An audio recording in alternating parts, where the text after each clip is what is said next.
Welcome to new TV Telugu. ఇప్పుడు Telangana top 10 చూద్దాం. భీమ్గల్ మండలంలోని పురాణిపేట గ్రామంలో గత 6 సంవత్సరాల క్రితం తెలంగాణ రాష్ట్ర సమితి ప్రభుత్వం ప్రతి గ్రామంలో క్రీడా ప్రాంగణాల ఏర్పాటు కోసం సుమారు 7 ఎకరాల భూమిని కేటాయించింది.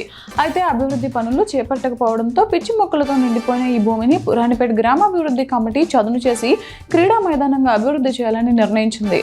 ప్రస్తుతం పనులు ప్రారంభమయ్యాయి. సరైన మైదానం లేకపోవడంతో యువత పిల్లలు ఇబ్బందులు ఎదుర్కొంటున్నారని కమిటీ సభ్యులు తెలిపారు. భీమ్గల్ ఆర్టీసీ బస్టాండ్ను ఘనంగా ప్రారంభించినప్పటికీ పరిసరాలు చెత్తకుప్పలు పిచ్చి మొక్కలతో నిండిపోయి నిర్లక్ష్యానికి నిదర్శనంగా మారింది. కాంపౌండ్ అంతా చెత్తతో కప్పబడి బస్టాండ్ శోభ కోల్పోయింది. ప్రయాణికులు టాయిలెట్లు, తాగునీటి సౌకర్యాలు లేక ఇబ్బందులు పడుతున్నారు. బస్సుల రాకపోకల సమాచారం అందక అయోమయంలో పడుతున్నారు. వెంటనే స్పందించి అవసరమైన మౌలిక వస్తువులు కల్పించాలని ప్రయాణికులు ఆర్టీసీ అధికారులను కోరుతున్నారు. సిరికొండ మండలంలోని దూప్య తాండాలో జరుగుతున్న ఉపాధి పనులను మండల సర్పంచ్ల ఫోరం అధ్యక్షులు మలవత్ చంద్రనాయక్ ఆదివారం పరిశీలించారు. ఈ సందర్భంగా పంచాయతీ సెక్రటరీ పోతను కూడా ఆయన వెంట ఉన్నారు. ఈ పర్యటనలో భాగంగా ఉపాధి హామీ పథకం కింద చేపట్టిన పనుల నాణ్యతను, పురోగతిని చంద్రనాయక్ సమీక్షించారు. కార్మికులతో మాట్లాడి వారి సమస్యలను అడిగి తెలుసుకున్నారు. మెరుగైన పనితీరుకు సూచనలు చేశారు. యాదాద్రి లక్ష్మీ నరసింహస్వామి ఆలయంలో వార్షిక బ్రహ్మోత్సవాలు ఘనంగా జరుగుతున్నాయి. బ్రహ్మోత్సవాల్లో 5వ రోజు లక్ష్మీ నరసింహుడు శ్రీకృష్ణ పరమాత్ముడి దివ్యాలంకరణలో భక్తులకు దర్శనమిచ్చారు.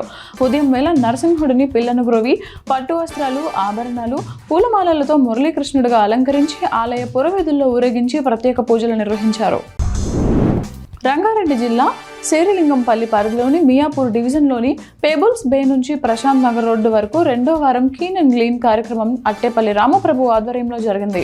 పరిసరాల పరిశుభ్రత, తడి పొడి చెత్త వేర్పాటుపై అవగాహన కల్పించడమే ఈ కార్యక్రమ లక్ష్యం. అట్టేపల్లి చారిటబుల్ ట్రస్ట్ చైర్మన్ రామప్రభు మాట్లాడుతూ ప్రజల భాగస్వామ్యంతో ప్రతి ఒక్క కాలనీలో ఈ పారిశుద్ధ్య కార్యక్రమాన్ని నిరంతరంగా కొనసాగిస్తామని ప్రకటించారు. పేద ప్రజల సంక్షేమానికి ప్రభుత్వం అత్యంత ప్రాధాన్యత ఇస్తుందని కొల్లాపూర్ ఎమ్మెల్యే ఎక్సైజ్ శాఖ మంత్రి జూపల్లి కృష్ణారావు తెలిపారు. నాగర్ కర్నూలు జిల్లా అంకిరావుపల్లి గ్రామంలో పర్యటించిన ఆయన స్థానిక సమస్యలను అడిగి తెలుసుకున్నారు. అనంతరం మహిళలకు ఇందిరమ్మ చీరలను పంపిణీ చేశారు. ఎడపల్లి మండలం జానకంపేట గ్రామంలో సర్పంచ్ అనురాధ అధ్యక్షతన గ్రామసభ జరిగింది. ఈ సమావేశంలో గ్రామస్తులు డ్రైనేజ్ వ్యవస్థ సరిగా లేకపోవడం, దెబ్బతిన్న రోడ్లు, అక్రమ వెంచర్లు, రోడ్లపై కబ్జాలు వంటి సమస్యలపై అధికారులను ప్రశ్నించారు. ఈ సమస్యల వల్ల ప్రజలు పడుతున్న ఇబ్బందులను వివరించి తక్షణ పరిష్కారం కోరారు. యూపీలోని మీరట్లో ప్రధానమంత్రి నరేంద్ర మోడీ దేశంలోనే తొలి హైస్పీడ్ నమో భారత్ RRTS సేవలను ప్రారంభించారు.